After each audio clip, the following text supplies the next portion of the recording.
దేవుడికి స్తోత్రం. మన ప్రభువైన యేసుక్రీస్తు నామములో పేరట మీరందరికీ పేరు పేరున నా వందనా తెలియజేస్తాను. ప్రియమైన సహోదరి సహోదరులరా, ఏ ప్రాంతములు ఏ దేశములు ఎక్కడ ఉన్నా నా ప్రభువు రక్షకుడు మిమ్మల్ని ప్రేమించి ఆదరించి క్షేమంగా కనికరము ఉండాలని, మీ కుటుంబాల కొరకు, మీ బిడ్డల కొరకు, మీ భర్తల కొరకు, మీ భార్యల కొరకు క్షేమంగా కనికరం ఉండాలని, ప్రతి ఒక్కరికి సంఘాల కొరకు, దైవజనుల కొరకు అందరూ కూడా క్షేమంగా ఉండాలని మేము ప్రార్థిస్తూనే ఉంటున్నాం. ప్రియమైన సహోదరి సహోదరులరా, లోకములు అందరినీ ప్రేమించాలి. యేసయ్య ఈ లోకములు ఎంతో ప్రేమించను ఆత్మీయులుగా. అలా ప్రేమించడం వల్ల మనం మహోధైర్యంగా ఉంటాం. ధైర్యంగా ఉన్నవాడు ఇప్పుడు దేవుణ్ణి భయపెట్టగలగా ఉంటారు. ధైర్యంగా ఉన్నవాళ్ళే. ధైర్యం లేని వాళ్ళు ఏం చేస్తారండి?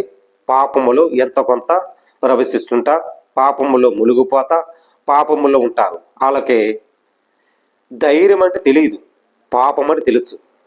పాపముకి ధైర్యంకి చాలా దూరం ఉంది. పాపము చేసిన వాళ్ళు వాళ్ళు ధైర్యము ఉండగలరు, ఎందుకంటే జడిత పాపం చేస్తారు.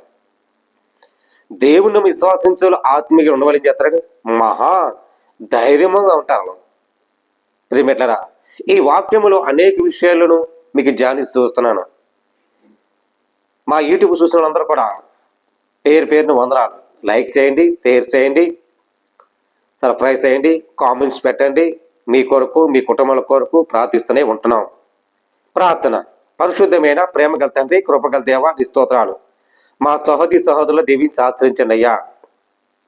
ఏ ప్రాంతంలో ఏ దేశంలోనా అలా ఆరోగ్యములు, కుటుంబాల కొరకు, జాబుల కొరకు అన్ని విధాలు పెట్టి ప్రార్థిస్తాం. క్షేమంగా, నీ కనికరముగా ప్రతి సంఘాల కోసం ప్రార్థిస్తాం. ప్రతి దైవజ్ఞులు, సేవకులు అందరూ క్షేమంగా ఉండాలని, ప్రేమించి నీ ఆత్మసారంగా నడిపించేట్లుగా నీ కృపలో బలపరుచు దీవించమని క్రీస్తు యేసు పరిశుద్ధాత్మ పెట్టడం వేడుకున్నా పరమ తండ్రి, ఆమె. ప్రైజులండి, అందరికీ వందనాలు. మరి ఈరోజు మూలవాక్యముతో మీ ముందుకు వచ్చే మాట్లాడిపోయి అంశం, ఆత్మీయులుగా ఎవరెవరు ధైర్యముగా ఉండగలరు? మనం ఆత్మీయులుగా ఎవరెవరు ధైర్యముగా ఉండగలరు? ఎవరు ధైర్యంగా ఉంటారండి? మరి పాపము లేని వారే ధైర్యంగా ఉంటారు. పాపము లేనివారు, పాపము ఉన్నవారు పిరికితోనూ ఉంటారు. పాపము లేని వారు ఏం చేస్తారంటే దేవుడు మహాధైర్యముగా ఉండి ఎక్కువగా దేవుని విశ్వాసం మూలంగా వాళ్ళు ఉంటారు. మరి ఇందులో కొన్ని విషయాలు మీకు చెప్పాలని ఆశపడుతున్నాను. కొత్త నిబంధనకు వెళ్ళిపోతే అక్కడ ఒకటి ఆహాను, అక్కడ చిన్న మాట ఉందండి, 3:21 ఉంది. ప్రియులారా, మన హృదయమును మనం ఎందుకు దోషారోపణక చేసిన యెడల దేవుని ఎదుట ధైర్యముగా గలవారుగము. ఏంటండి? మన దోషములను క్షమించేది ధైర్యముగా ఉండాలి. దేవుడు మనకి ధైర్యముగా ఇచ్చాడు. క్షమార్పణ ఒప్పుకున్నాం, క్షమించేశాడు, ధైర్యం ఉంది. ఆ ధైర్యం నిలబెట్టుకోవాలి. మళ్ళీ పాపంలో మునిగిపోతే మళ్ళీ నీకు క్షమాపణ దొరకదు. పాపము ఒక్కసారి, క్షమార్పణ ఒక్కసారి, ఆత్మ ఒకటి, మన హృదయము ఒకటి, శరీరము ఒకటి, మన ఆత్మసారంగా దేవుడు ఒకటి. దేవుడు మరి తన పోలికలందు రూపముగా రూపించాడు. దేవుడు ఆత్మ ఒక స్త్రీ పురుషుగా. అలా ఆత్మ మనం దేవుని విశ్వసించి ధైర్యంగా ఉన్నామనుకో, అప్పుడు మన పాపము లేని వారు ఉంటాం. పాపము చేసిన వారు ఏం చేస్తారంటే దోషారోపణ ఉంటారు. వాళ్ళకి దోషములు వచ్చేస్తాయి.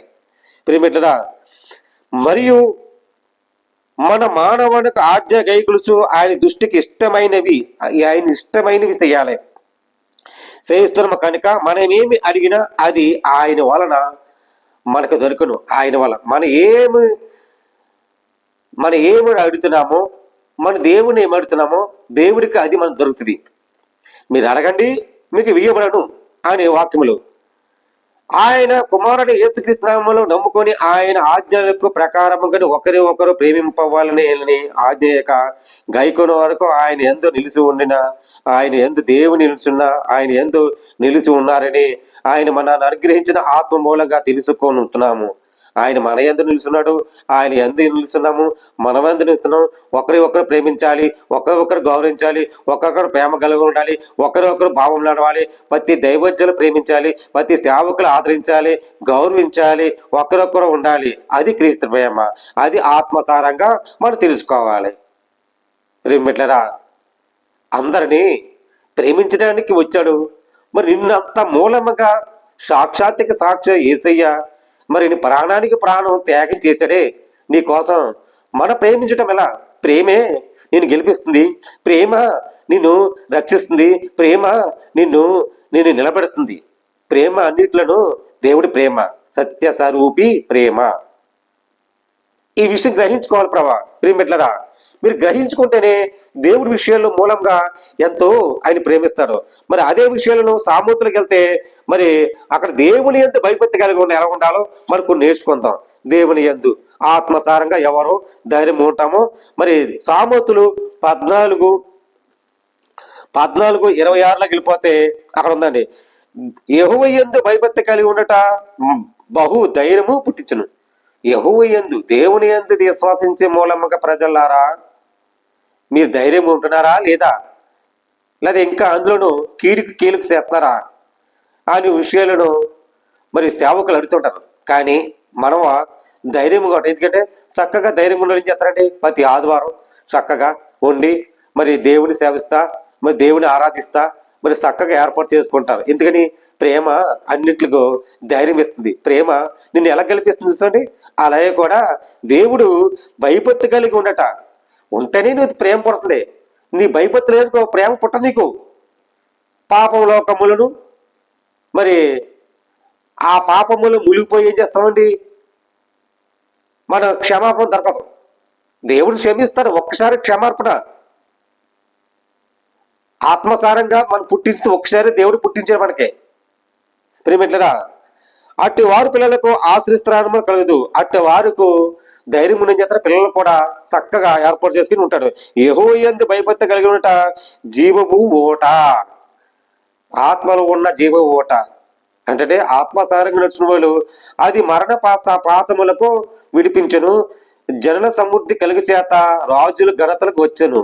జయక్షరముకు రాజులకు నిసారంగా దీక్షశాంతకలకు మహా ఇవేకేనికి ముంగోపికి మోగర్తముకు బహుమానముకు పొందుదురు.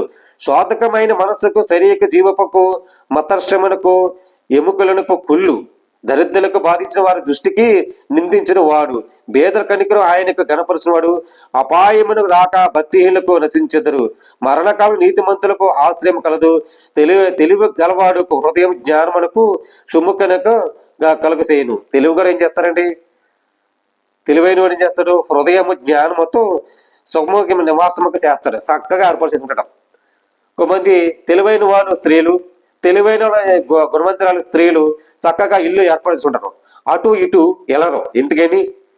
భర్త ఎప్పుడు దేవుడు ప్రేమించినాడో అలాగే దేవుడు ఒక ఇంటి సంఘానికి శిరస్సు ఎలగడం, అలాగే ఇంట్లోనూ స్త్రీగా నువ్వు యజమానిగా భర్త ఉన్నాడు. నువ్వు స్త్రీకి ఇల్లాలుగా కట్టుబడి ఉండాలి. అప్పుడే దేవుడు నేను హెచ్చరిస్తాడు. నీ భర్త లోపల లేకనే, నీ భర్త ప్రవేశం లేకనే నువ్వు ఇష్టాలు తిరిగితే ఏదోలోకన నువ్వు పాపములను మునిగిపోయేట్టు ఉంటుంది. ప్రియమిట్లరా, ఈ విషయం తెలుసుకోవాలని ప్రభు పేరట మనం చేస్తున్నాం. ఈ వాక్యము బైబిల్ గ్రంథంలో అనేక జన్మలు రక్షించిందండి.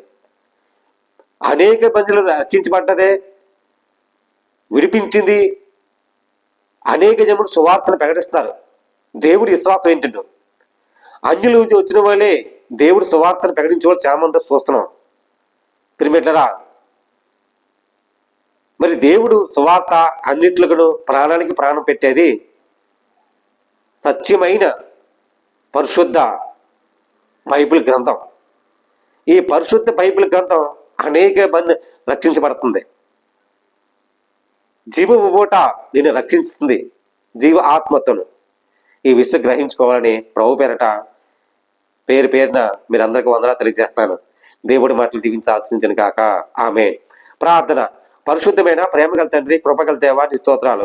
మా సహోదరులు దీవించి ఆశ్రయించండి. ఏ ప్రాంతంలో ఏ దేశంలో ఎక్కడున్నా ప్రభా, ప్రతి సంఘాల కోసం ప్రార్థిస్తున్నాం. క్షేమంగా, నీ కనిక్రమంగా, ఆరోగ్య విషయంలో, కుటుంబాల విషయంలో, ఆర్థిక సాయం విషయంలో ప్రభా, ప్రతి భార్య ప్రతి భర్తలో బిడ్డల్ని క్షేమంగా ప్రభా, తల్లిదండ్రులు వృద్ధాత్మలో లేని వాళ్ళు ప్రభా, అనాథులు ప్రభా, అలాగే ఎదవడాంట్లో ప్రభా, బిడ్డలు దిక్కులేని అనాథులు ప్రభా, భర్త లేని వాళ్ళు ఎంతమంది ఆర్థిక సహాయం ఇచ్చేట్లాగా కృప చూపించండి, ప్రేమించండి. అన్నిటికంటే ప్రభా నాయన నీ ఆత్మసారంగా ఉండేట్లుగా, ధైర్యం ఉన్నట్లుగా నీ కృపలో బలపరిచి దీవించమని ఏస్తున్నామని తండ్రి. ఆమేన్. ప్రయజలండి. దేవుడు మీ కుటుంబాన్ని దీవించి ఆశ్రయించను గాక. ఆమేన్.